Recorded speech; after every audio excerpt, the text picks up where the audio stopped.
the let me look at this on militarism, violence against women as a weapon of war. So as you can see, it's a bit a heavy stuff, but I know that we have a saying in the Philippines. It is when it is dark when you could really see the light. So uh, uh, allow me to welcome you all this evening in my part of the world. I know that you're starting the day in other parts, and for some of you, it's actually the past midnight. And I welcome everybody who have joined us today from Korea, from other parts of Europe, including the United States. And I would like to introduce Christine Kars, who is a longtime friend and a colleague in many struggles, particularly at International Peace Bureau. And of course, all the participants, all the speakers will be properly introduced shortly before they make their presentation. But Christine Kars, of course, is the co-chair of the international network, No to War, No to NATO, and the coordinator, I think, of the Women Against NATO, who is the Yeah. main organizer of this roundtable discussion, and who will tell us more about the background and the objectives of this particular roundtable and what, in the end, we'd like to achieve during this afternoon. So over to you, Christine. Yeah, thank you, Cora. It's a pleasure to work with you together. And this is your second session for today, because earlier you was the moderator of the session Peace Question in Asia. And I will shortly say some words about the Women Against NATO network. It was founded 2009 during the actions against the NATO summit in Strasbourg. It was a 60 years anniversary of NATO in Strasbourg. And since this time, it's a more or less network. Sometimes it's more active, like now for the World Social Forum. Other times it's a little bit not so much activities. And one goal of this workshop should also be to reactivate this network and work together around the world. And in this session today, we will focus on the invisible victims of war and gender-based violence and try to make it visible. And we have invited 6 speakers and they should present their history and their cases in the first round, and afterwards we will discuss in the second round strategies for reparation and justice for the victims. And of course, these talk today all only present examples like the comfort women in Korea, Japan during World War II, or the rape and sex industry during the war in Yugoslavia, or the fight against Boko Haram and IS, but there are a lot of more cases with gender-based violence, like in Palestine or the Ruiz, but maybe we can address this in the discussion later. But first, we have selected these examples. And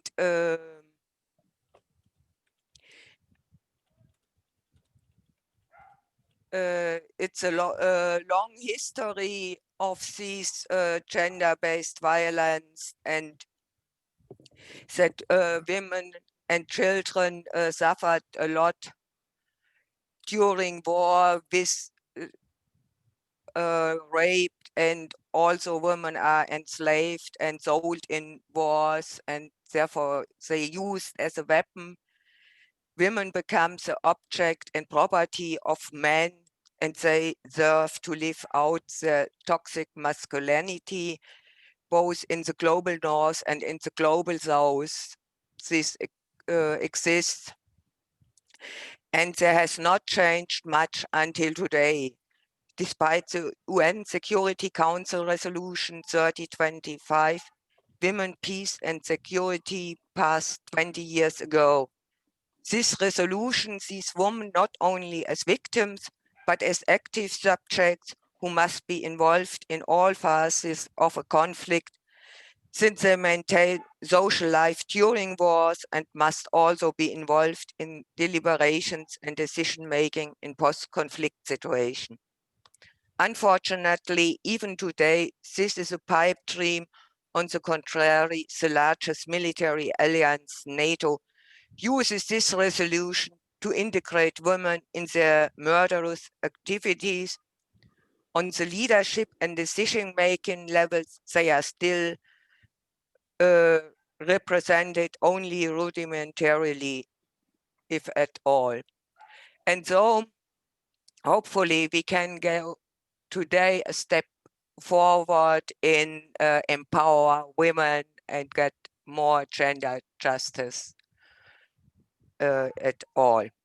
I introduce now Amela Skiljan. He is a board member of IALANA, the international laws against nuclear weapons, and a staff member of IPB. He is from Bosnia, Herzegovina, and was as a refugee in Germany during the Bosnian War. And Germany is also one responsible country for this war, because it was a German foreign minister, Genscher, who caused and increased the ethnic conflicts in Yugoslavia due to this early recognition of Slovenia and Croatia as an own state.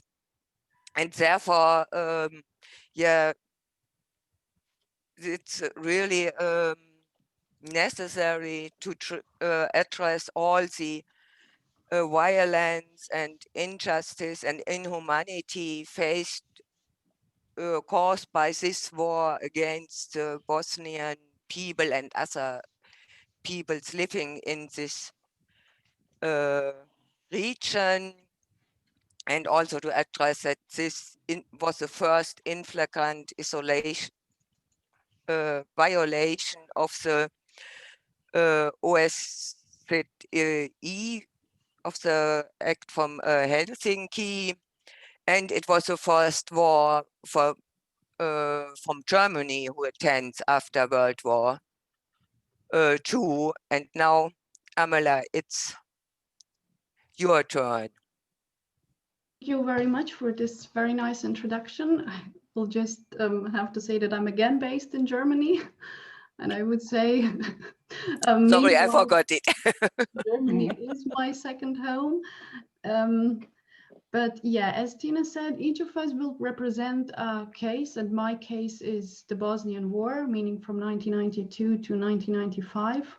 Though some villages have experienced eradication and some attacks even in 91, but anyway, these are the official dates. During that time, the European soil has seen the worst atrocities after Second World War, as Tina already said, including a genocide against the Muslim population there. I'm just saying or stressing this against the background of growing Islamophobia all across the world, and yet there was a genocide against Muslim population on European soil. The atrocities didn't include only the genocide, of course not. And the atrocities against women were without number. However, most of them included a sexual component. So the violence against women in this war included sexual enslavement, rape, forced pregnancies. There is even evidence of forced marriages and forced conversions. So converting from Islam to Orthodox Christianity, though in a very minor number, or at least the evidence shows this, because the focus is actually on the sexual enslavement and rapes. There have been either the so-called rape camps, which are the highest stage of these atrocities, where women and girls, there have been victims at the age of 12, so children basically, have been held captive and raped by several soldiers on a daily basis, several times, unimaginable. They experienced torture, not being given food. They have been even sold to other soldiers.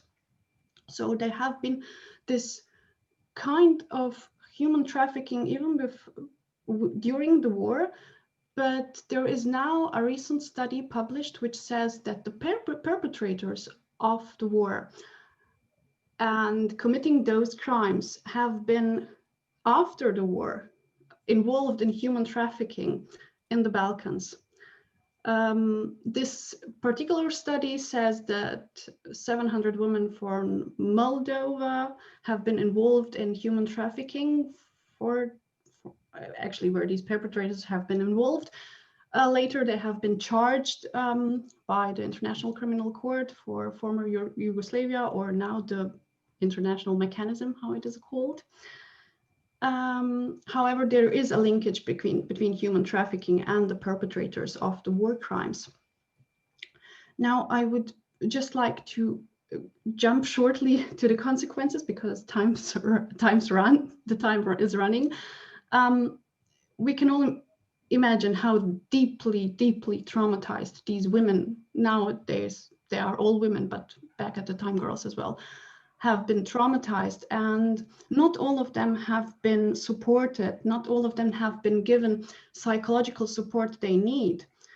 Some of them received not enough of it, some of them not at all, though there have been sent international help for it. Some NGOs have been even opening centers for support these women. However, the victims suffer even nowadays. Some parts of the society put a kind of shame and blame on them for being a victim, and at some parts they are not even recognized as a victim. And then as a last part, there are the children which were born out of these crimes, who are also invisible to the society, or they are even called forgotten children. Both terms are used. And on the second and the last level, which I'm just going to tell and mention, is the courts. If some of the victims have the courage to bring their cases to court, they have to go through it again and again while talking, and they are even seeing the perpetrators there.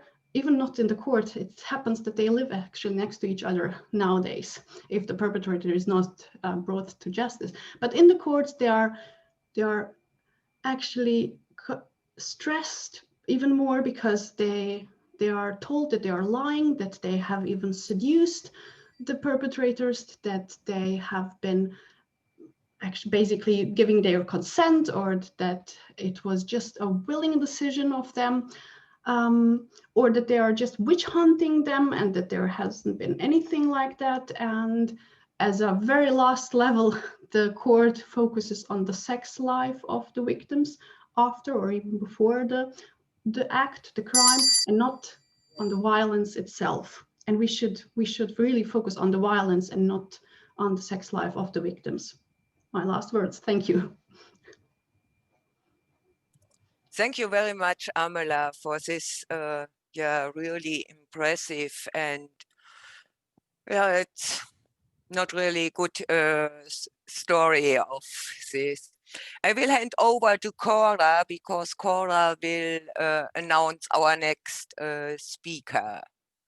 Thank you, Christine. I think at this point, after Amela, would like us to move to Asia, a very important story that has to be told. And I would like to invite Judith Mirkinson from the United States to lead us into that discussion and to introduce Judith, just a few words to say that Judith is the president of Comfort Women Justice Coalition in San Francisco, where she is joining us tonight. And she is also the former president of the National Lawyers Guild, San Francisco chapter.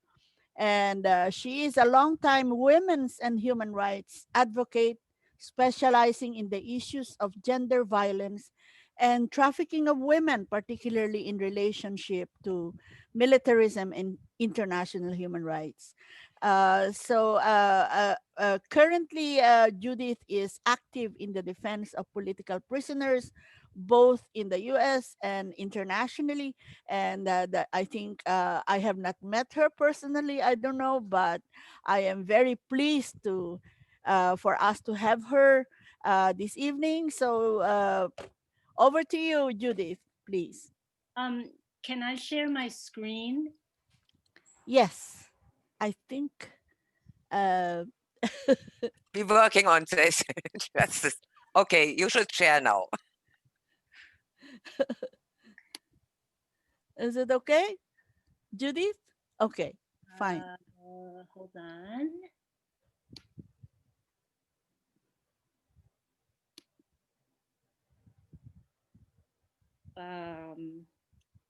Okay. Can you see it? Yeah. Okay, great. Hi, everybody. I'm so glad to be here, even though it's 2 o'clock in the morning.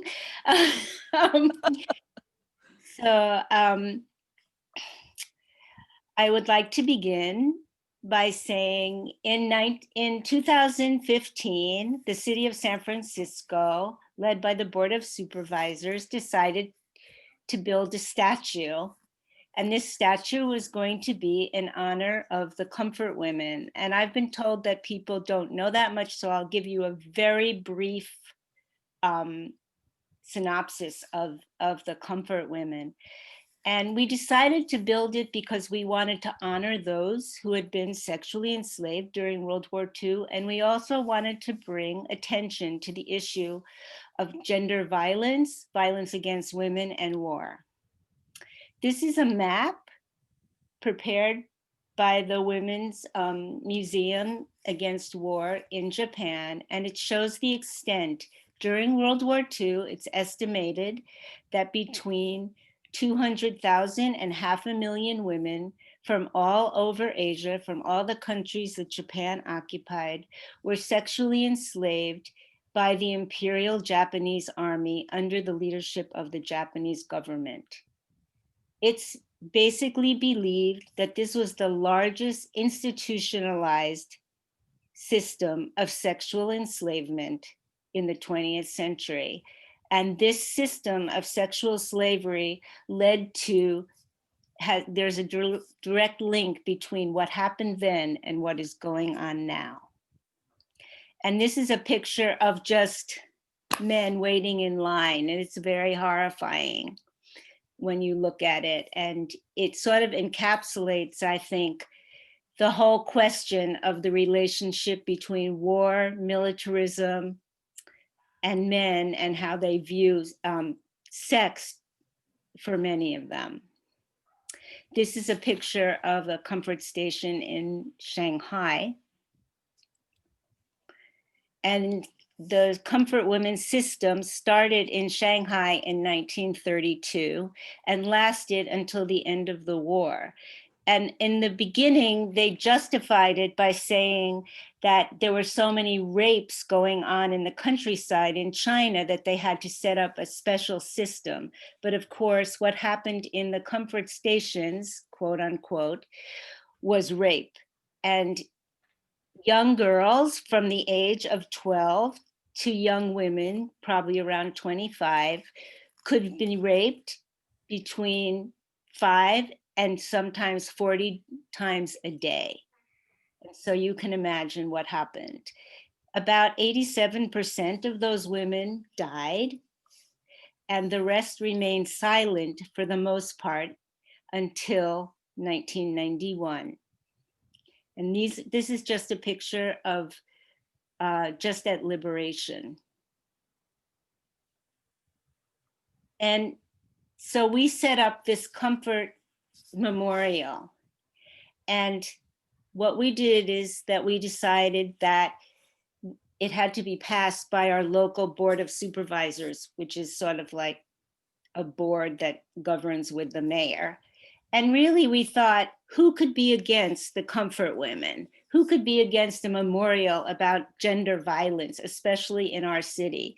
And yet we were shocked because in fact, the Japanese government, through the Japanese consulate, organized tons of people to come and be against the memorial. And they said that they went to every supervisor, they went to different nonprofits, they brought people in, basically to say that this never happened. This is very dangerous. And the issue of the comfort women is one which not only talks about gender violence, but also goes to the heart of historical denialism, something that we are all facing around the world, and certainly we have faced in the United States. This is the one that they really didn't like. This is our education. We also never just talk about the comfort women and the violence against them. We talk about gender violence that is happening all around the world and historically. But the women, the comfort women, continue to press for an official apology by the Japanese government that refuses to give it. And this is just Hamini Young-Soo Lee with the picture of Hak Soon Kim, who was the first comfort women in 1991 to come out publicly.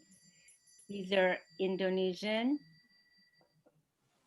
And then memory, resilience, and justice. And we say justice delayed is justice denied. Done. Thank you, Judith. Is that the end? That's the end, isn't it? At 5 minutes? Okay. Yes. I'm sorry about that. But along that line, I think we will have more time to talk about it. But right now, I'd like to acknowledge the presence of Hazel Kim, of the Korean Council for Justice and Remembrance for the issues of military sexual slavery by Japan. And she's joining us right from Seoul, I think. And I don't know if I understood Christine. Is she going to speak now, or are we Yes. going? Yes. I don't know. Hazel, will you be okay to speak right next to Judith? I Sure, think I that. think. Yeah. Can everybody hear me? Because my mic wasn't really working in the beginning. Is Yes. this okay? Okay, thank you.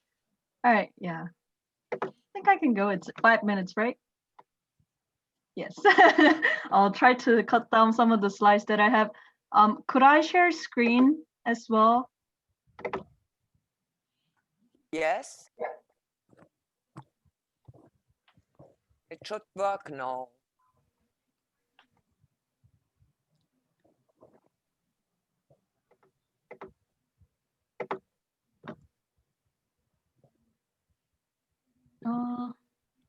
Is it working?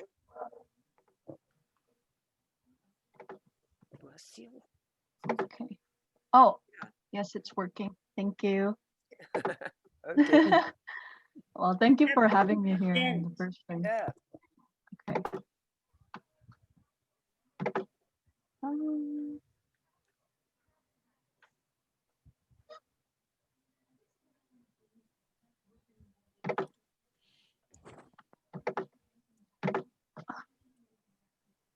So I think thanks to Judith, she kind of shared the basic background on what the comfort woman system was. So I think I'm gonna share a little more updates on the recent ruling made by the South Korean court that ruled in favor of the victims against the Japanese government, that the Japanese government has to pay reparations, and that was made on January 8th. So a little bit of background.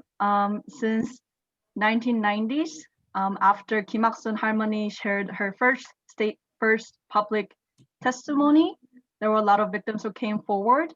And since 1990s, they actually have sought legal responsibilities of the Japanese government in courts. But these series of lawsuits weren't really successful. And in South Korea, Bechon and other 11 plaintiffs filed a lawsuit against Japan in 2013. And Kwak Nam Harmony and other 19 plaintiffs filed another one in 2016. So the decision that we have in January is for the 2013 case. So after we had the judgment, we kind of shared what the implications of the verdict was. First, it showed that the principles of human rights can take precedence over state immunity that the Japanese government has been arguing for, and stated that the foreign states can be held responsible when they violate human rights. And second, the verdict also recognized the crimes committed by the Japanese military during the colonization, and it also empathized with physical and psychological sufferings of the victims.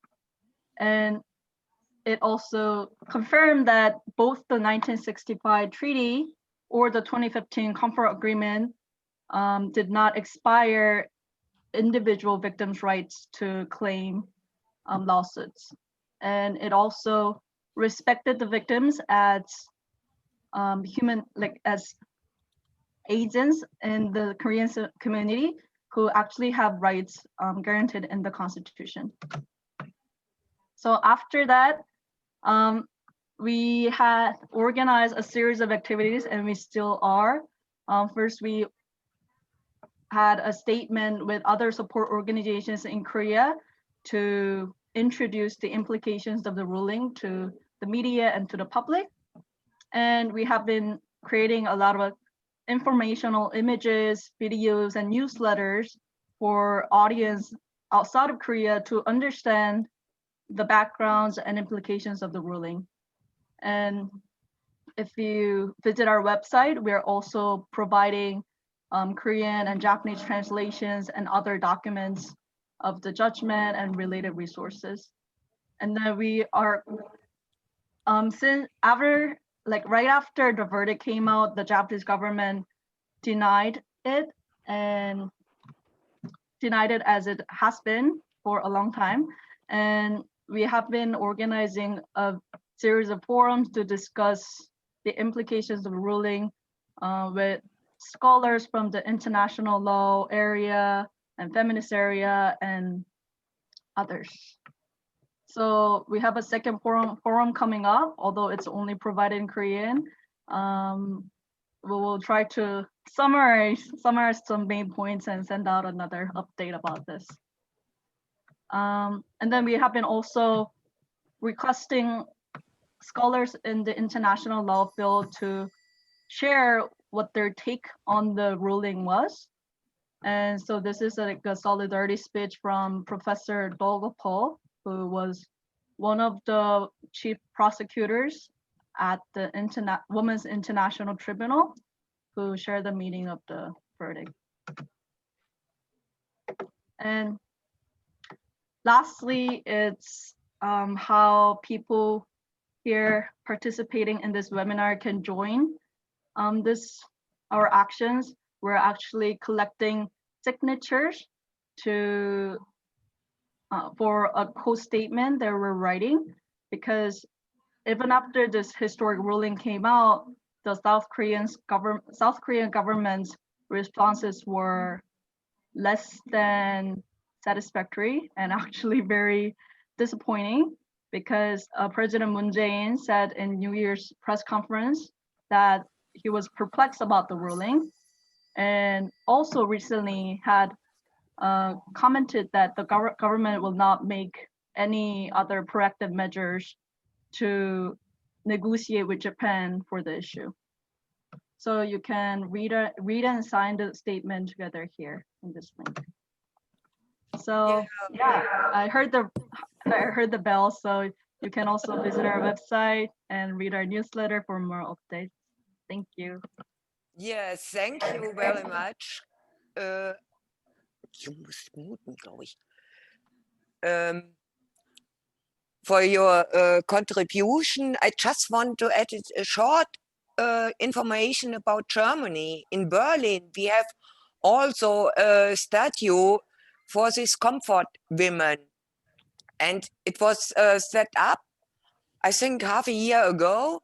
And then the government, the local government said, no, it should go away and they will build it back, because there was interference of the Japanese government, and now it's a case for the court to decide if we can stay in the public visibly or if we have to build it back. Now I will give back to Cora to introduce the next speaker. Thank you, Christine. Just to say that we have a similar case in the Philippines, a commemorative statue right at the park in Manila has been demolished. We were trying to put it back, but there is a very strong pressure from the Japanese government through its embassy to have it remain as removed. And also that if you happen to be in Seoul on a Wednesday noon, you can head towards the, I think it's in front of the Japanese embassy, where the Wednesday action happens. And it's always been an inspiring, way to learn about the situation of the comfort women. There is always, singing and, of course, an important speech by one of our, I don't know how they call it, but we call them Lola or Grandma in the Philippines.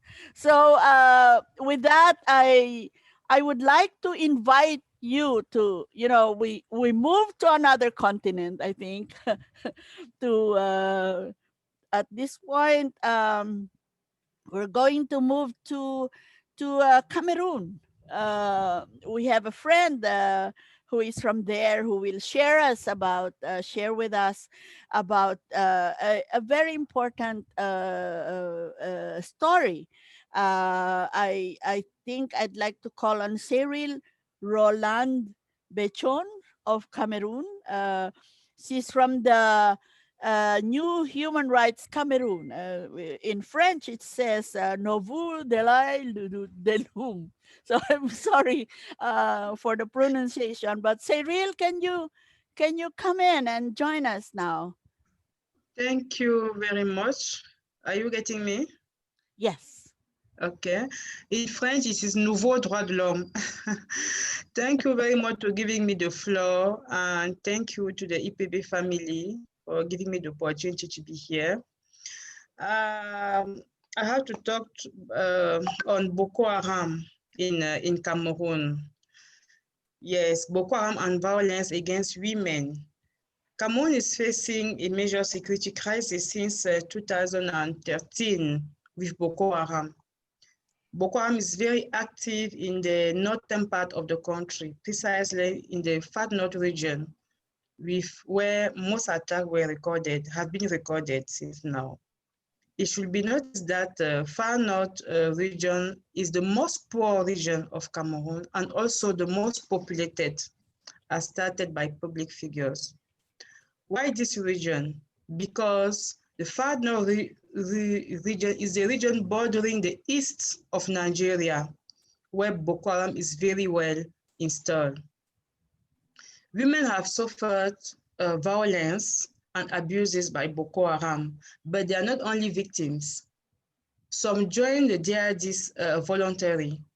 Others fight them and work in relief and reconciliation. So now, what is the problem of violence?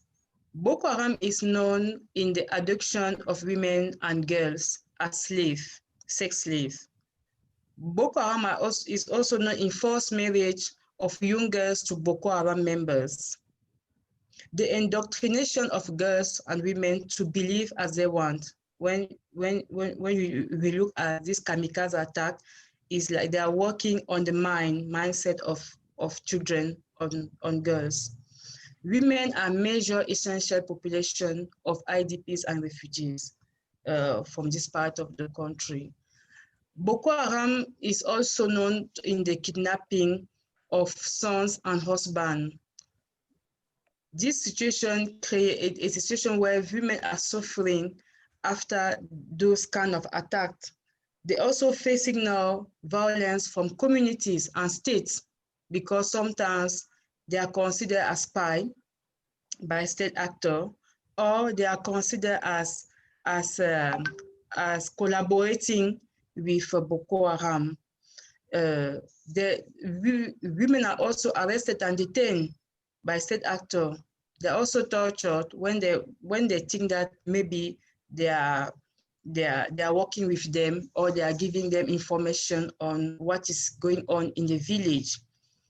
Another form of violence is the violence facing by ex-hostage from Boko Haram, women and girls, because when they come back in the community, the community, they are like discriminated or stigmatized as someone who is sexually dirty or sexually impure. So you have many women and girls isolated in their home or in their part in the community. They can't talk to anybody in the community because they are ex-hostage from Boko Haram camp.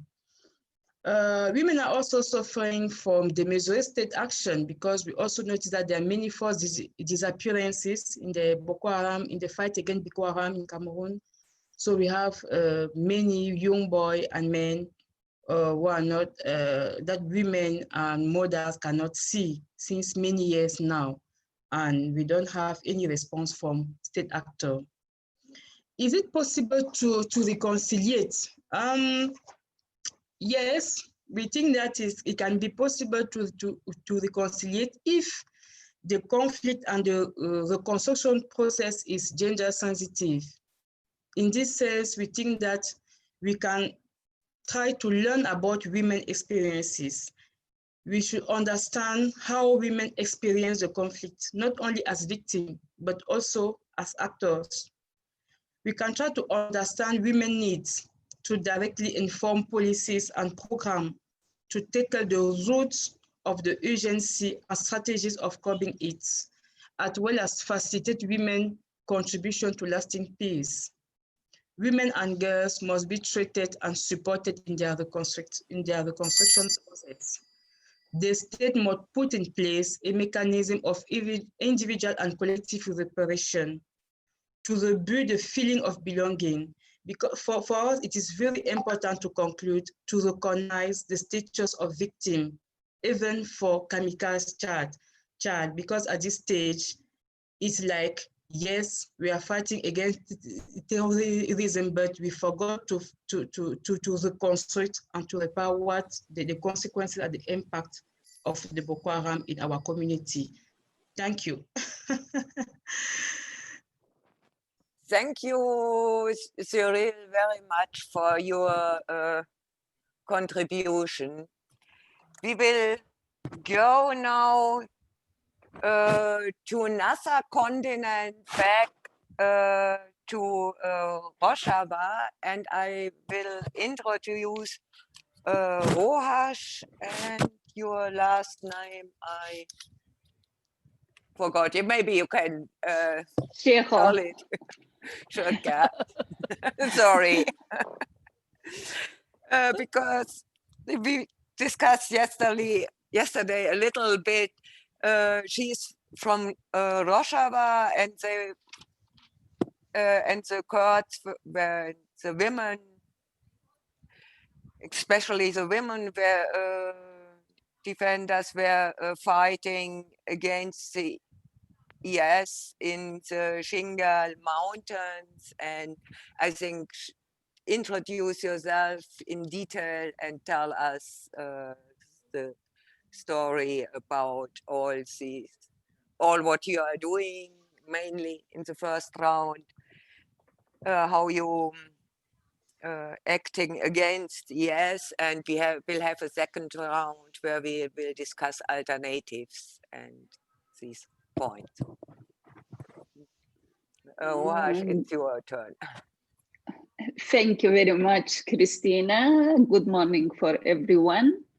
And I'm very pleased to be with all of you. Of course, I'm going to talk about Rojava. Rojava is completely different from we are Kurds, like Shangal and many different, but Rojava, it is northeast Syria. We grow up in that geography.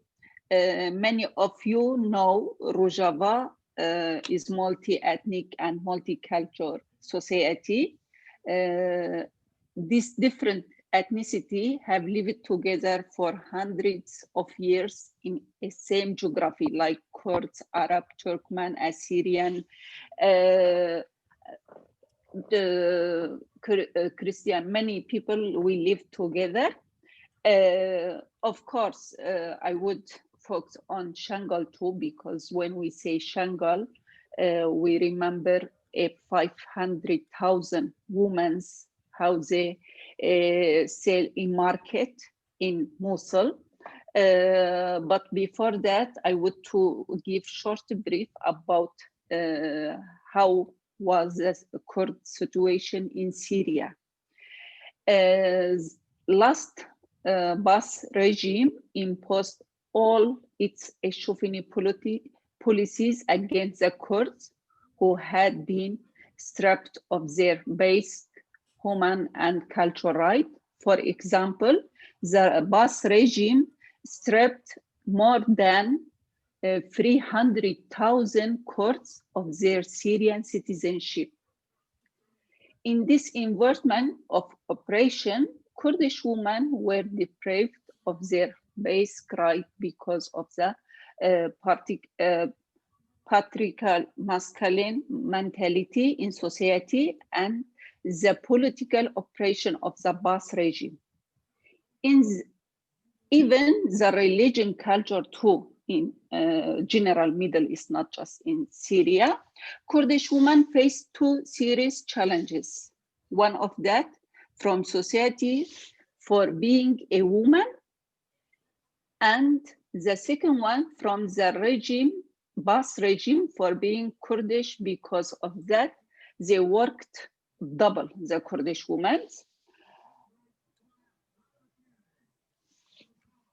And general, the Syrian women, of course, since the Second World War, the diverse women of Syria always played a permanent role in the political opposition, and they have always borne the brunt of suffering on the social, economic, culture, politics, and ecology front. Syrian women participated with men in revolution, marches, and national liberation struggle, established their organization too. But in the end, they didn't achieve. The rule was marginalized within the continuing authoritarian male-dominated systems. Women participated in Syria revolution of March 15, 2011, was affected in the beginning, but didn't continue. They tried to draw, but didn't continue because they don't have clear ideology. completely different from a Kurdish woman.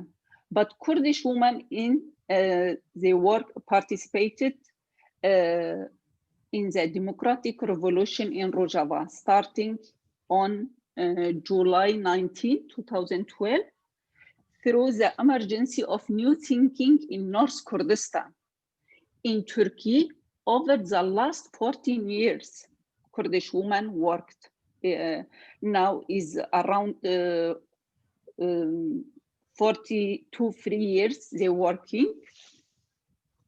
Have development a new gender philosophy beside on a woman direct participation, organization, plurality, and autonomy in all walks of life, including political representation and struggle against Daesh.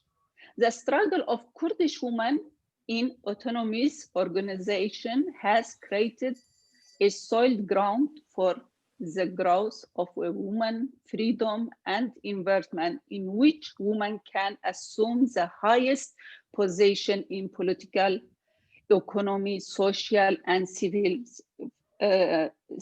fields. Rojava women participated in all areas of struggle. Women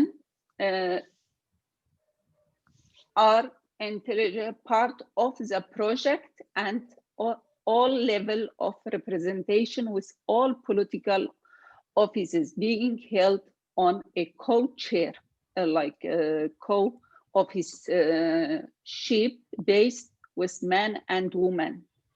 Because of that, we say Rojava revolution is a woman revolution.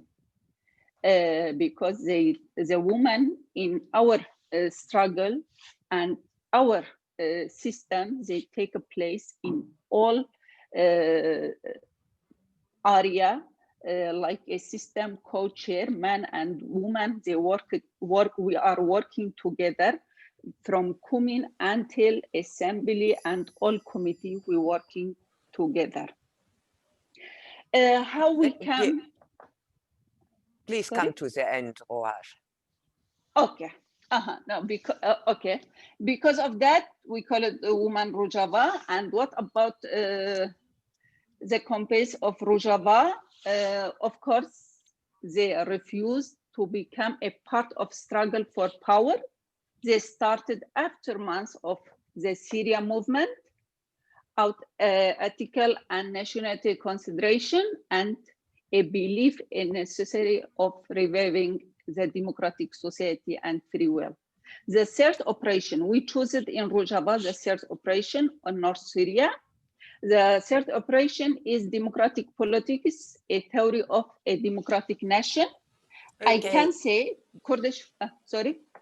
Thank you. We have finished. Yeah, the time is more than over. But we will have the second round. Yeah, the second part, I will talk about how we organize ourselves like a Congress. Yeah, I think this better in the next one. Now, I will give the floor to Ria Verau. I think since the beginning of the network Women Against NATO, with action against the NATO summit in Strasbourg, and we are working together against NATO. And she is based in Belgium and coming from the peace movement in Leuven, and is also a member of the organization against International Coalition Stop Iranian Weapons. Ria, you have a presentation for us, and you can start now. Thank you, Christine and Cora, to organize this special event, which I think needs to get more attention anyway. So today I want to talk about an initiative in Leuven, a statue, and I like to share my screen, if possible. Yes, you should be able to do it. Okay.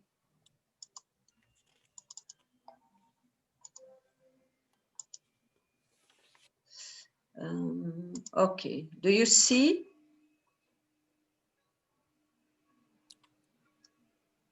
Do you see the screen? Yes, we see the screen. Okay, thank you. This story goes about the unknown wartime women, Peace Needs Women statue in Leuven that we like to inaugurate this year. As you know, the unknown soldiers statues are all over in towns and villages and are recognized nationally. But how did women experience war and how have they lived through ethnic conflict as women? What was their role during the war and what did they undertake for peace?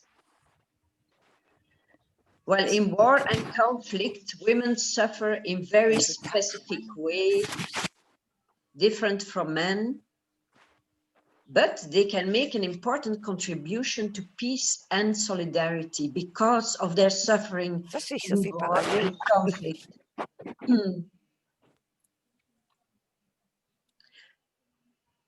But then we have the question, do have women their own approach to war and conflict? Well, the statue of the unknown wartime women is a positive answer to this question. During war and inter-ethnic conflict, women are regarded differently than men. In conflict, men as a group are seen as soldiers, warriors defending the state, while women as a group are considered as being important for a production humankind, for a protection of children, house and home. And as was said before, different times women are raped during war. This has a symbolic and strategic significance. Women lose their sons and partners in war and conflict, so they are the first to avoid war, to protest against armed conflicts, militarism, and patriarchal systems. So women together can be an enormous power. But up to now, women power is not sufficiently present during prevention of conflict and peace building. Although there is a huge potential to work toward lasting peace, we have several examples of that already. So women must be included in the process of peace building. Because without peace and social justice, there can be no sustainable development. But why a statue? Well, the statue of the unknown wartime women is not simply a memorial to a particular war. It is rather an expression of an ideal. To work together, women and men worldwide, to build lasting peace. And it is a strong call to all women to unite and to work for the prevention of and peaceful solution of conflict. We have, of course, Resolution 3025, like Christine told us, to see women not only as victims of war and conflict, but foremost as legitimate and fully fledged participants in conflict prevention, peace negotiation, and peace building. We already have concrete initiatives like the Peace March of Women, in which violence is gender-related and war and conflict are rooted in social equality. So women worldwide are the biggest victims of poverty and violence. So what we want is justice and peace. Only then we will be able to build a sustainable society. And I will close my presentation by saying that the statue in Leuven of the unknown wartime women, Peace Needs Women, tells the story of hope and belief in a peaceful future. Because women have an enormous power when they engage actively for peace and justice. This will be highlighted by the Leuven Peace Movement every year on the 11th of November. And this year, on the 11th of November, we will have the inauguration of this statue. So my last thing to say is, women, this is a message of hope. Because with this statue, we make our message visible and present to the public, to the decision makers. And what we hope is that this initiative will be followed by many all over the world for a peaceful future. Thank you. Thank you very much, Ria, for telling us the story about the statue, and hopefully we will see a lot of us on the inauguration of the statue. I think it's in November this year. It's time until there, but maybe we have also possibilities to see us earlier together. As I said earlier, we will have a second round in on this round table to tell something how we can prevent it and strategies for justice. But before we go to the second round, I would shortly ask if there are some questions to all these points you have heard. Then we can try to answer these questions also in the second round. If so, please raise your hands. You find on the button on the bottom of your screen the reactions, and there you can select Handheben, raise your hands, and then you can get the floor. And please keep the 2-minute speaking time so that we have the chance to raise more. Do you see some hands? Oh, I see no. Then I think we should. I'm sorry, I cannot find this hand, but can I speak 2 minutes? 2 minutes, okay, Roswitha. Yeah. Okay. If you have a question, then. No, it's not a question, but I just want to use this fantastic panel to focus on another situation. I'm Roswitha from Austria, and I'm in the solidarity movement for the Palestinian women.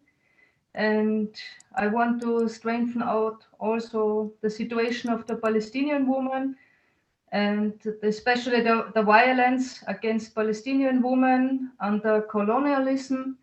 And it's an ongoing colonialism since now 70 years. And the situation of Palestinian women is a very hard situation. They suffer from violence, they suffer from rape. We find a lot of Palestinian women in Israeli prison.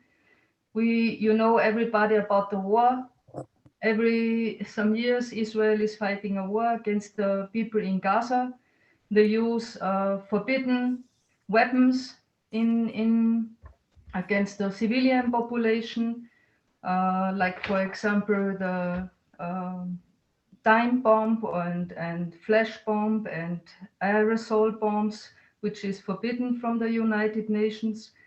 And Palestinian women, they don't have enough access to medical care, to education. They cannot reach the agriculture land for working. And I think what we can find out what is about all the situation of the woman, what I listened before, is a kind of biopolitics, which is always a strategy in war. And so we can see in Palestine that as the Zionist government, they want to occupy the Palestinian land. They want to also occupy the bodies of Palestinian women. And I think that it's not a singular incident what happens in Palestine, but it's a strategy. How I think the aim is, why they choose women as a target is to prevent them and their husbands and sons to struggle against the Zionist state and in order then to force civilians to submit to the Zionist governments. And I think this, we have this buyer politics. We have now feminist women who do a lot of studies of this. And I think this can be also this theory of necropolitics and biopolitics can also help us to unite the women's struggles all over the world for peace and against war. So we can also find on this theoretical level Okay, working together.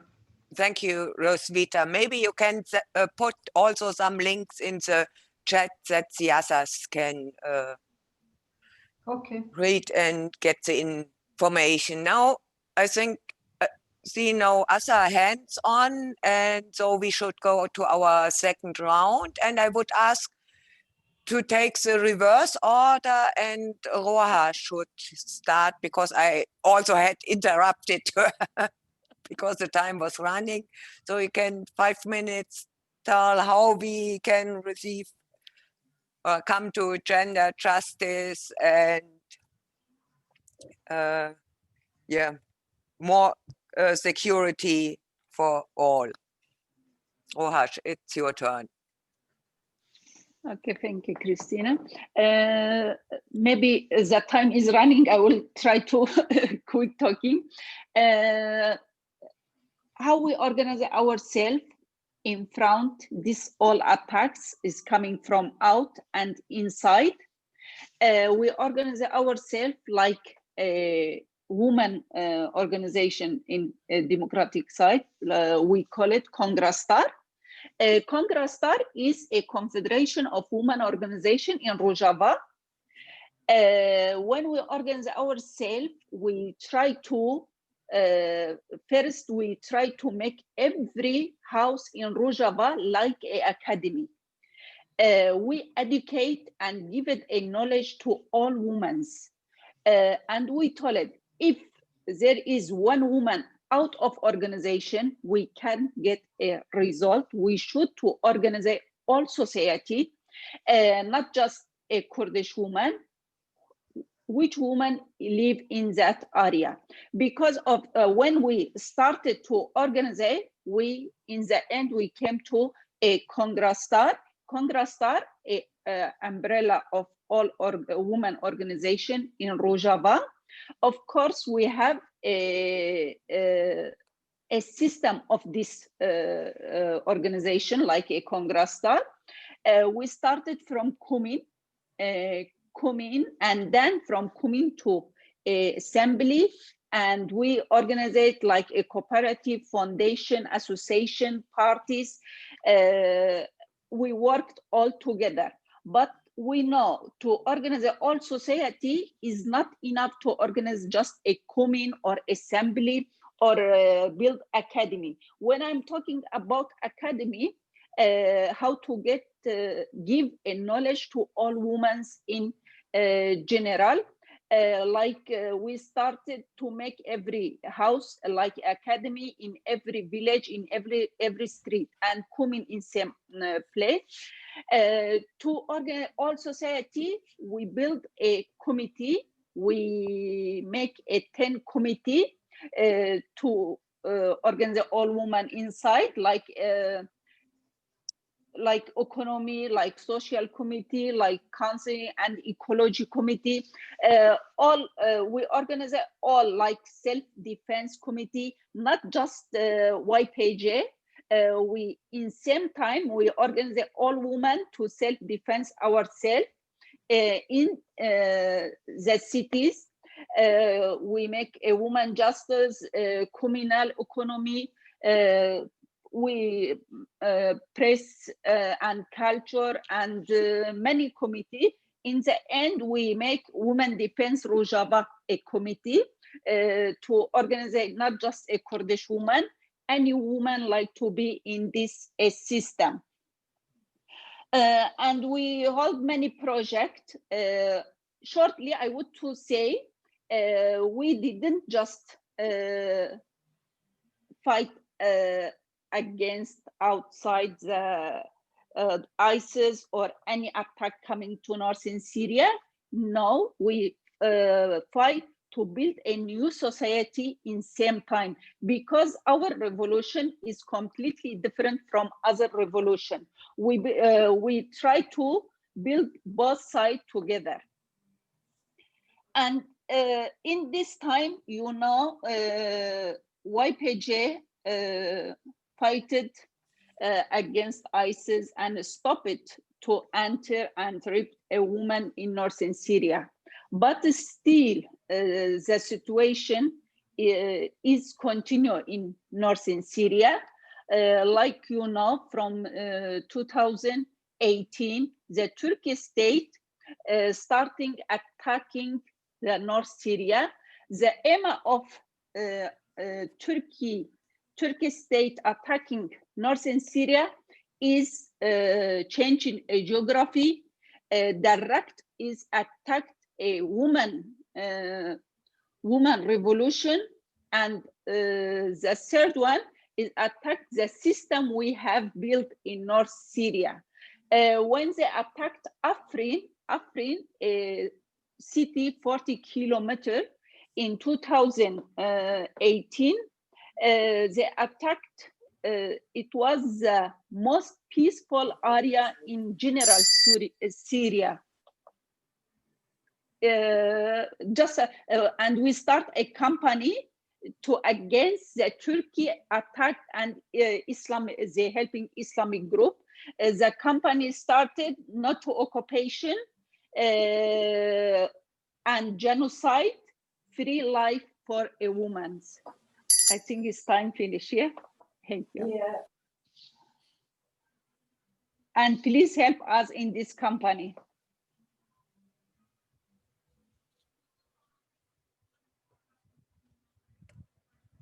Christine, please unmute. Oh, thank you for the hint. Thank you, Rohaj, for your contribution, and share your websites and emails through the chat that we all can support your fight. And now I ask Cyrille, give us some points for the future and how we can get rid of Boko Haram and rid of all the violence and come to more secure situation also for women. Yes, thank you. First of all, we have to recognize the needs, the big needs of social and economic infrastructure in this part of the country, because Boko Haram is using the weakness of the state in this part of the country to have this place as a backward and as a place to stay. Development agency and state have to take this seriously into account the consideration of economic driving of Boko Haram. State, that is what we said, that Cameroon state have to move its military spending to social needs, because we NGOs, association, people are doing what they can do, but it is difficult because if there is no infrastructure, if there is no schools, if there is not hospital, if there is not ways of giving work to people, it is clear that Boko Haram will find a way there to stay. So it is really important that states could come back in this place. Civil servants have to take in hand their work so that NGOs and other actors will help them now. We help them in education, because it is true that when we talk about violence, yes, we need to educate, to sensitize, but also we also have a state to have a human rights approach in how they are dealing with terrorism. The problem is that, yes, we are all agree that we have to fight against Boko Haram, but if in the fighting against Boko Haram, now you kill your own people, you arrest, you detain, you torture, without a process, without justice, it is clear that yes, we are fighting against Boko Haram, but also you are create a situation of tension in the community. We also make people feel that they are not really in their country, they are not they are not at home where they are. So it is really important that state also respect laws in their way of doing things in this fight against Boko Haram, because there are many confusion. We have many cases of people who were arrested and detained without reason, without process, without any procedure. So yes, social needs, economic needs, but also justice, reparation, human rights approach in the way of fight against terrorism in Cameroon. That's what I can say as a way of prevent or to come out with Boko Haram in Cameroon. Thank you. The next one is now, I think, Judith.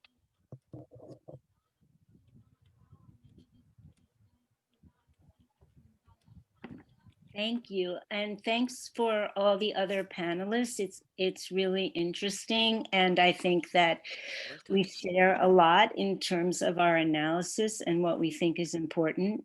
In terms of the comfort women, and I think in terms of the issue of femicide and crimes against humanity against women, we have to remember that this is a struggle for us against historical denialism, and that we're living in a world that is one of historical denialism. And that unless we talk about the truth of what has happened and we look at it very carefully, we are not going to be able to actually transform our world. And when we're talking about the comfort women and when we're talking about violence against women, we have to acknowledge that this wasn't just a crime against women, but was a crime of colonialism and racism. And unless we look at that and look at the implications of what has happened, I think, again, we are not going to be able to transform our world. And the interesting thing for us in the Comfort Women Justice Coalition is that by doing the work around the comfort women, by understanding the relationship between what happened in the past and all the things that led to trafficking, for instance, in the present, whether it's what happened in the Korean War, what happened in Vietnam, what's happening all around the world. It also allows us to look at, in terms of the United States, our own history. What is the relationship between what was going on then and how we examine the history of Black enslavement or the history of colonialism throughout Latin America? How do we think about those things? How do we judge them? It opens up an entire world. And I think for us, we want to think of historical denialism in that context. We also are very specific about Japan. Japan has to apologize.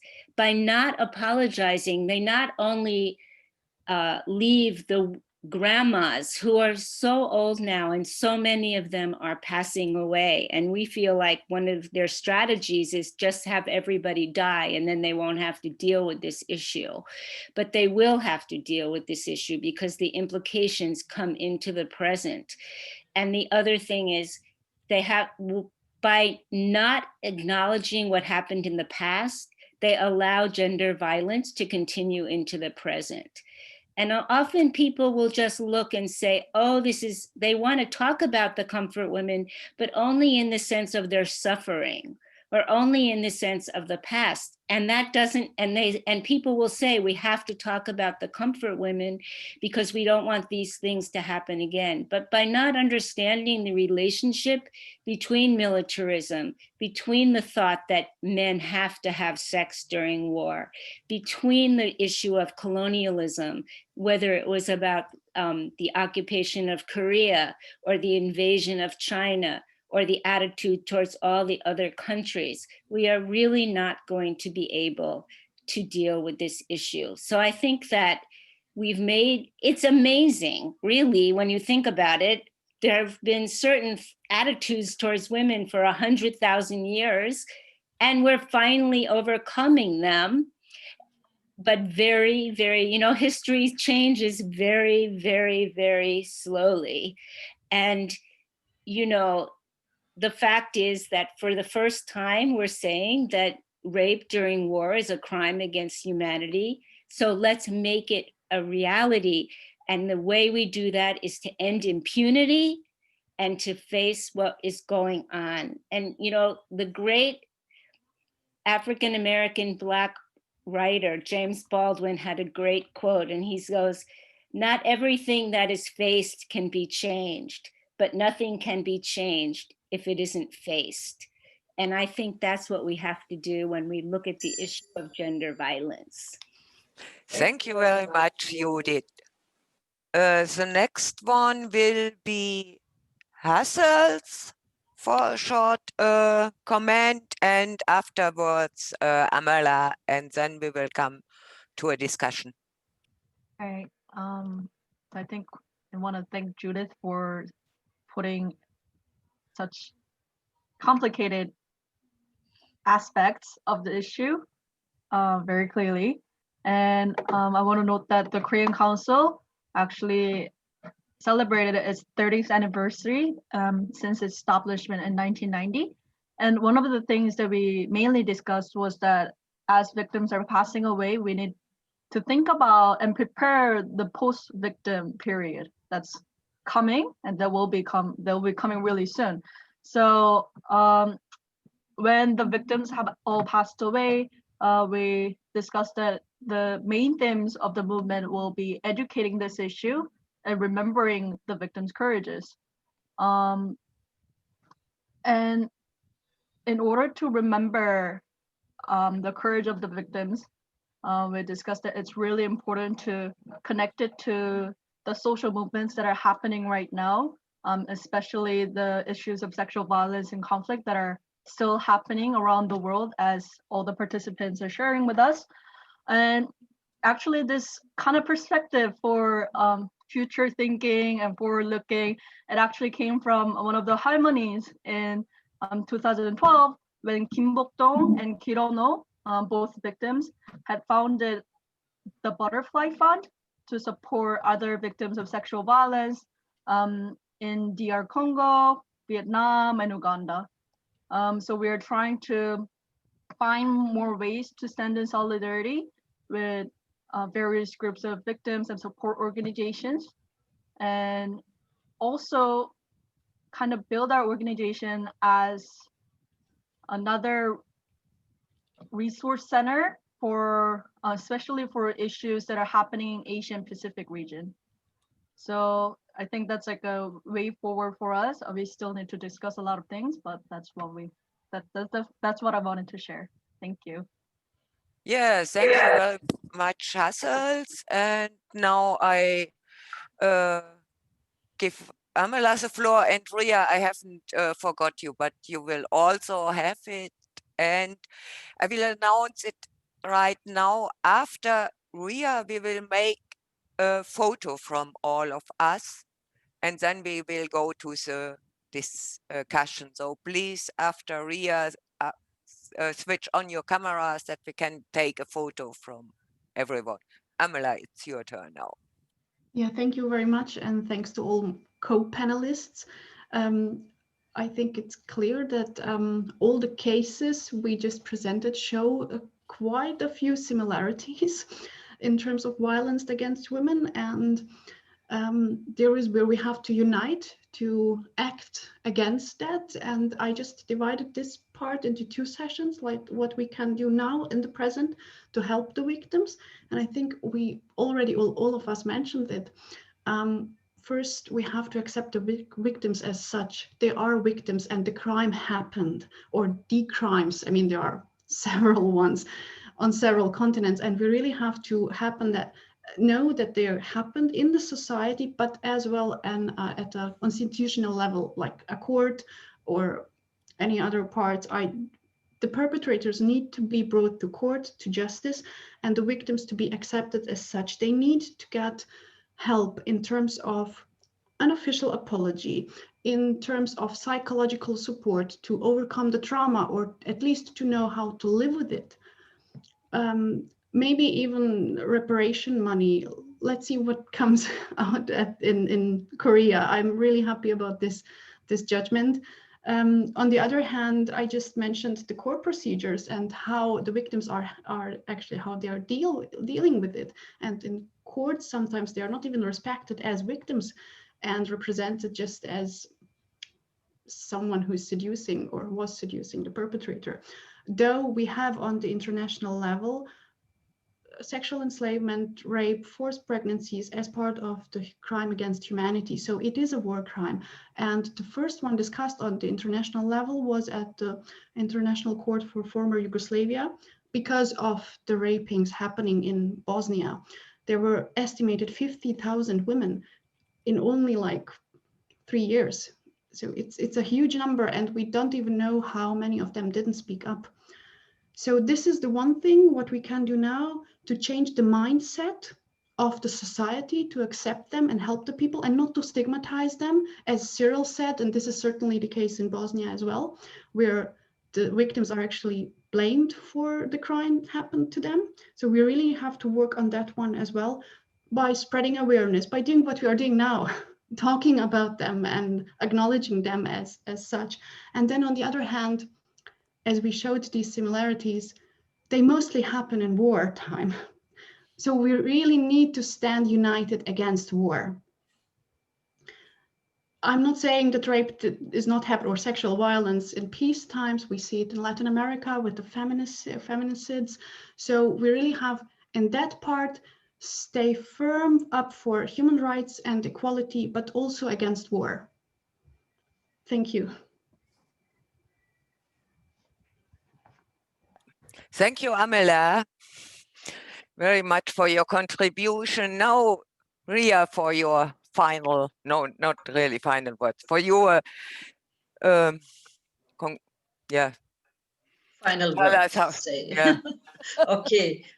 I completely agree with Amelia, because the first thing to do is to avoid armed conflict, of course. That said I mean that more women needs to be included in this decision making and the peace negotiations. This is so important to me. The other thing maybe we didn't mention is that even after conflict, women are victims of war. For instance, depleted uranium contamination, we see that after the conflict, women are very often stigmatized because of the pollution, and they often give birth to malformed children. So they are stigmatized within the families and the community, not to forget. It was said also that we need to visualize the problem. So that's also a mean to start talking about it. Like when you have a statue in town, people will ask questions, tourists will visit the statue and hear the story. So that's why we took this initiative this year to have this statue in Leuven. I received some information of one of our students in Nigeria who works also in a center of Boko Haram victims, who tells me that there is a loss of attention of the mainstream media for these victims, which is terrible, of course. One thing we didn't mention yet, I think, and it's so important, is peace education of our young people. In the schools, it should be obliged to follow peace education. This is something that I don't hear or see, or we need to put more energy in this issue, I think.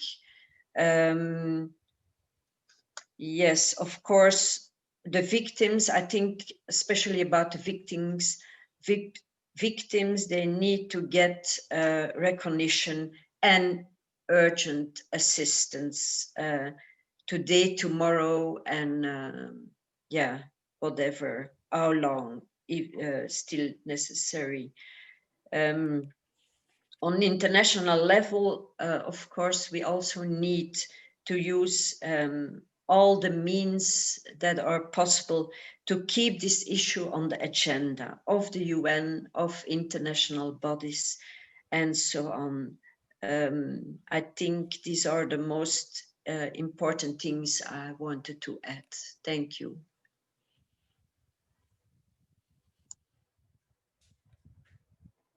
Thank you, Ria.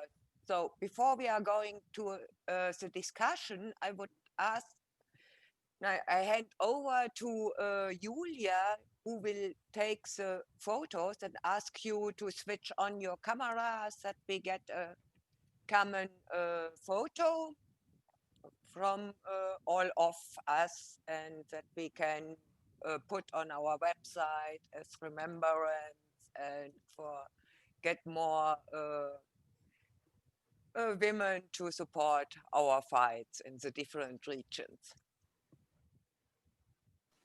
Okay, I already muted you, it's all good. So I will do a little countdown, counting down 3, 2, 1, and then we're going to take the picture so that everyone who wants to can look however they want, or do also peace sign or be at liberty. If you are working with an organization or you have a personal Twitter account or any kind of social media account that you would like us to link you in, we're also happy to do that. We're probably going to use this picture on our social media. So anyone who's not okay with that, please turn off your camera or let us know in the aftermath so that we can black out your name or something. Okay, so I'm going to count down 3, 2, 1. Perfect. And let's just do a second one. Let me just save this one. And again, 3, 2, 1. Perfect. Thank you so much. And now I'm giving it back to the general group. Yeah.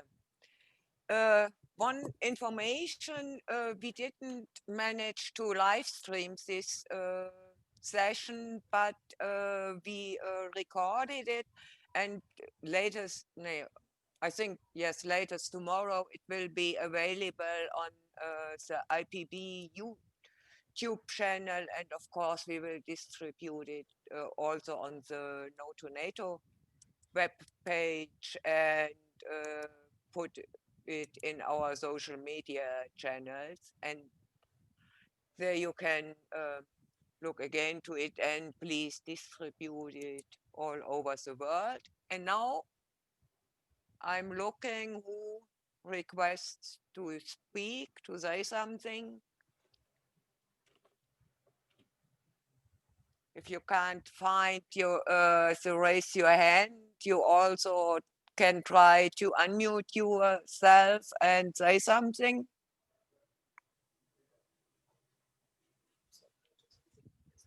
Yeah, or physical raise your hand. I just got the information from Julia. Okay, Maria, please go on. You have to unmute yourself and then you can speak. Kannst du die unmuten? Yes, Yeah. I have now, yes. Hi, everybody. I'm very glad to be invited from Christina. I am from German NATO organization, but naturally I am from South Ossetia.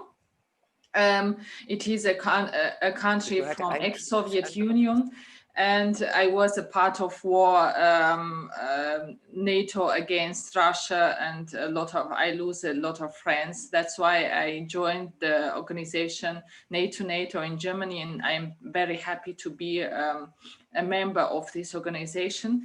I want to say just very shortly, Ria said a very important things. We have to have the education in the school against war, because there is a international human rights law, humanitarian law against the victims of the war, but it is not enough, because the war is not a crime.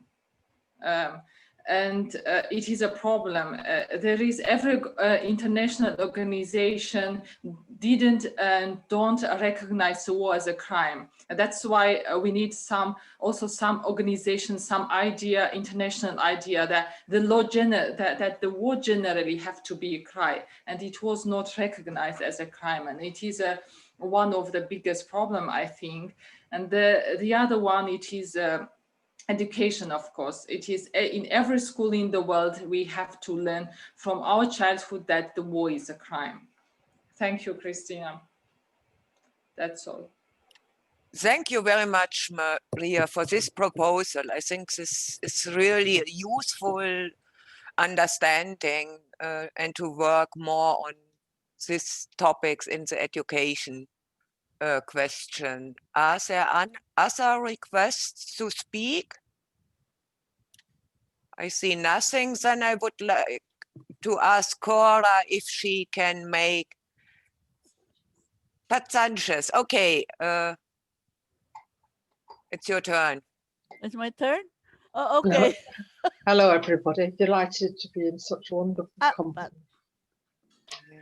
I just want to make a brief comment about the need to be aware not just of the effect of weapons on women, but the preparation.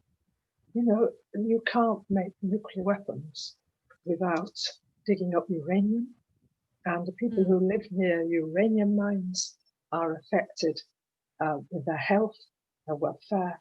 They lose their livelihoods, they lose their animals, and it is women and children who are primarily victims of the radiation damage. And the same happens with our nuclear power stations. Yes, it's not war, but nuclear power is only there so that they can make nuclear weapons. It's disguised as electricity production, but it's there. So we must be aware of the effect on women and children of the preparations for war and fight the companies that make the weapons, like in Elbit we have locally, who prepare weapons, make weapons for Israel, that they then test in Palestine, especially in Gaza. And then afterwards, another aspect is the contamination. Again, women and children are susceptible, more susceptible than men, to the negative, the contamination from the weapons, these experimental weapons used in Gaza. So just urge you to fight against the arms trade, fight against the production of weapons in our peaceful countries. Thank you. Okay. Yes, I see Zankal has raised, I think it's a he, his hand. So can you also switch on your camera so that we can see you speaking? Okay, I hope my internet can allow that.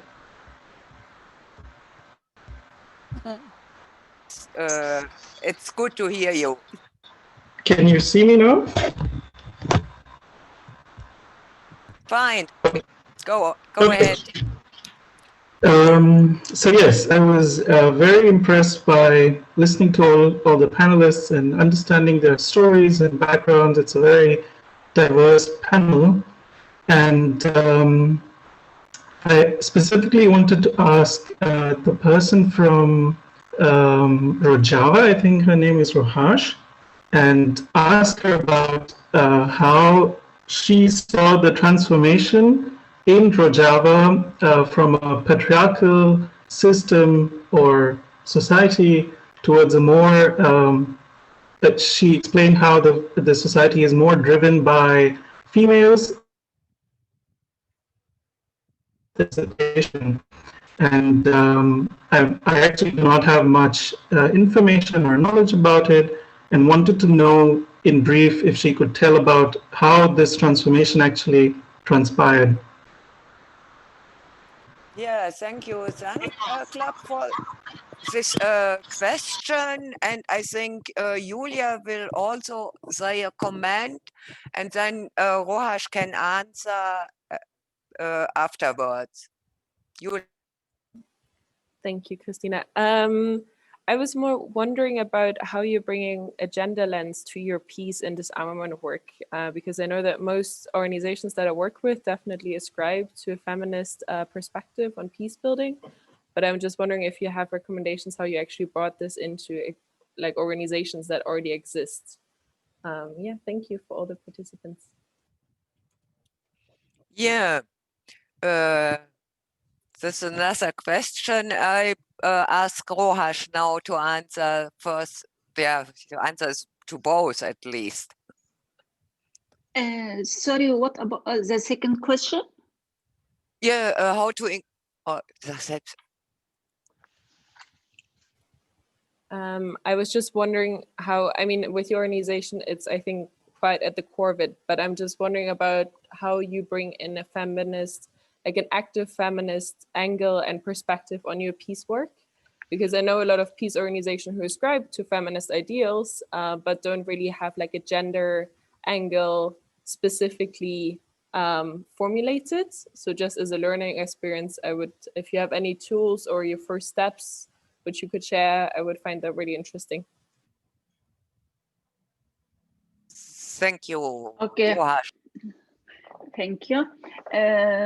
Maybe the time is running. I will don't have to explain why, but the important thing we started in Rojava is education. When I'm talking education, not just in school, we started everywhere giving a knowledge, woman knowledge, of course, and the democratic nation theories, how we established, we started from from house, and then street, and then a town or city or village. We organize every woman in society.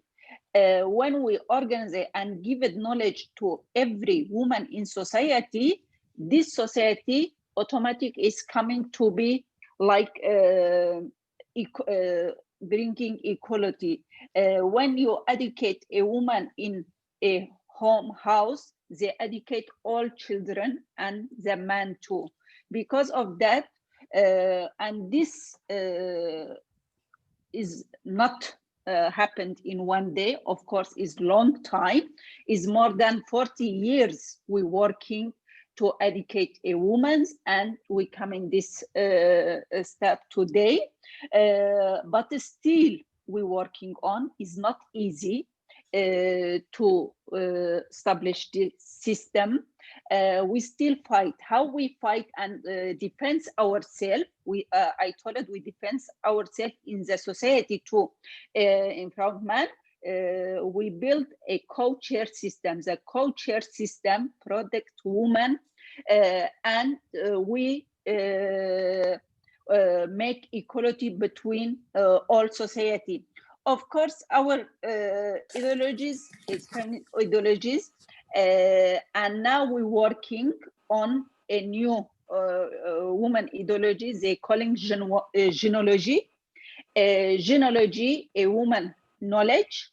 This and we try to connect with all women organization, not just courts or in Middle East. We try maybe, and in this knowledge of women's genealogy, now we started many education around world and in Europe too. We opened academy. The center of academy is Bruxelles, and we try to write this knowledge, and we still research because we should to improve every day, because systems of man or system, country system is still in going and try to get a power. From this power, we should to improve ourselves and educate ourselves. Sorry, I don't know is that time or I give it answer. Thank you. Thank you very much, Rohash. I don't see any other questions. Okay, Ria, sorry. Yes, I want to add something for Julia. I think, Julia, that the power, the strength comes from within the women themselves.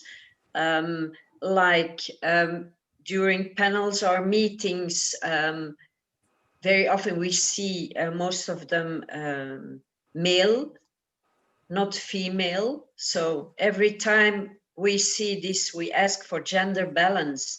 This is very important to point out and repeat it time by time, and also to encourage women to speak out, not to stay silent. Like in our peace movement, we are in fact an umbrella organization, and Women in Black are included in this umbrella organization. And of course, these women are very strong and speak out very clearly for the rights of the women. So I think that you need to find the power within yourself and within the women that surround you. This is very important. Thank you. Yeah, thank you, Ria. And I have seen that Ray Street, my old friend, raised the hand, and afterwards Cyrille. And then I think we are coming to the end, and I will give the floor at last one to Cora. Ray Street, go ahead. There we are. Thank you very much. I first want to say thank you, Christine, for organising this wonderful, wonderful webinar. It's been fantastic. I think I've been on many webinars. I'm sure all of you have Zoom meetings recently, and Zoom allows us to speak together from all over the world without traveling. So that's such a plus of modern technology. But this was so moving, and I think is the beginning of raising awareness of these issues. But what came out of it for me was the strength and the power of women, their courage in different situations across the world, facing actual horrendous situations. So I just want to say thank you to you all, and I hope we can have more of these meetings together, so that, and then I believe it's up to us, each one of us, to spread the message. So thank you all. Yeah, thank you, Ray. Cyrille, your last remarks.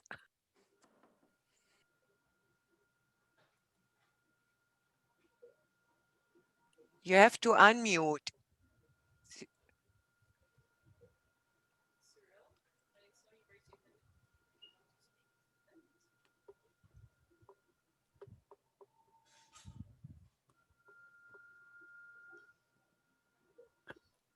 Okay, send Cora. Christine, I think Anna Georgie raised her hand earlier. Oh, okay, send Anna.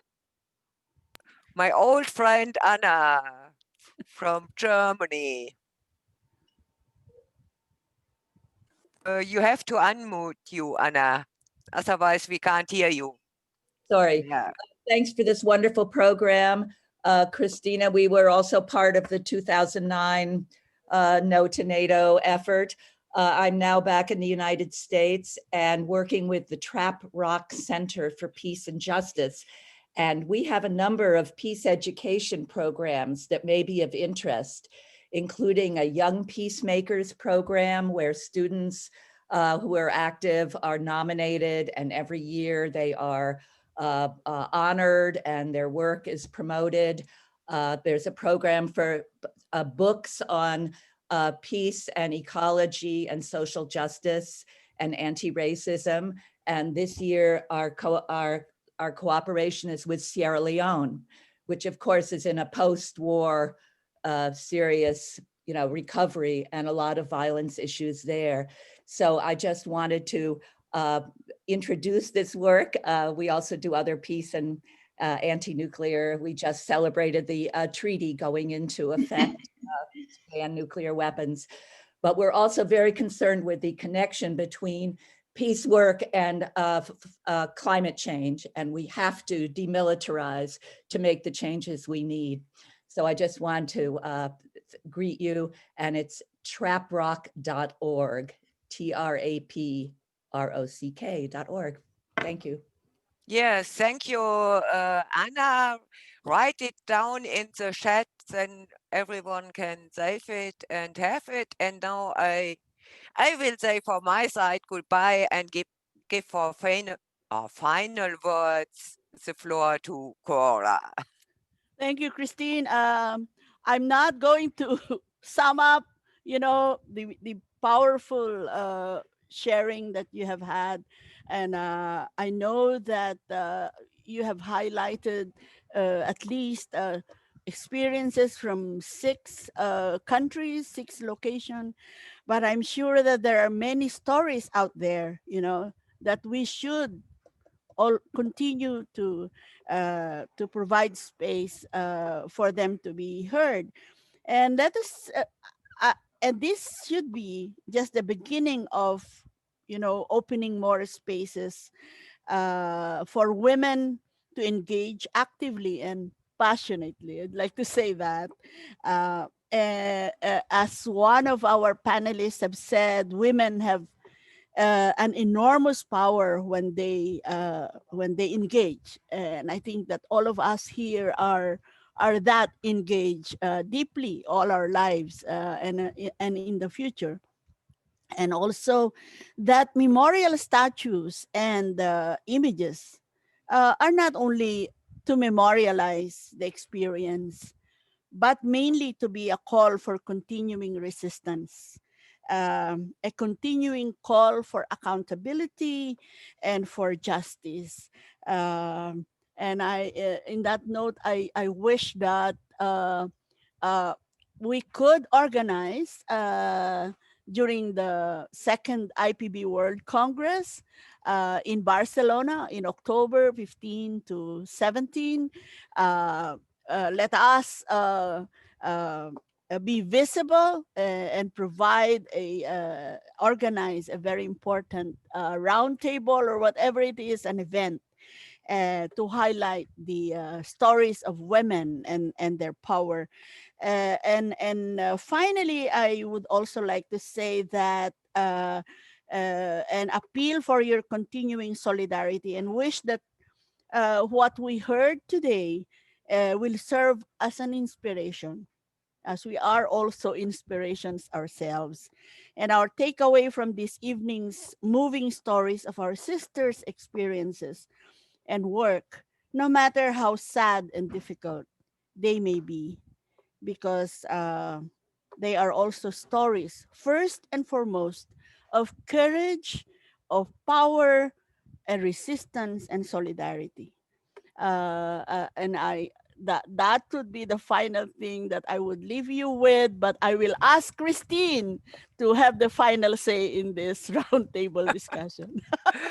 Oh, thank you very much, Cora. I think we have that now everything, and I hope we can work together in these different organizations and regions and really come to a more justice world with gender justice, social justice, ecological justice, and all these things. This means a better world, and especially after the pandemic, we have to build back better everything, and hope to see you latest in Barcelona, but I think a lot of other events earlier. I think we will have also a NATO summit maybe in this springtime in Europe.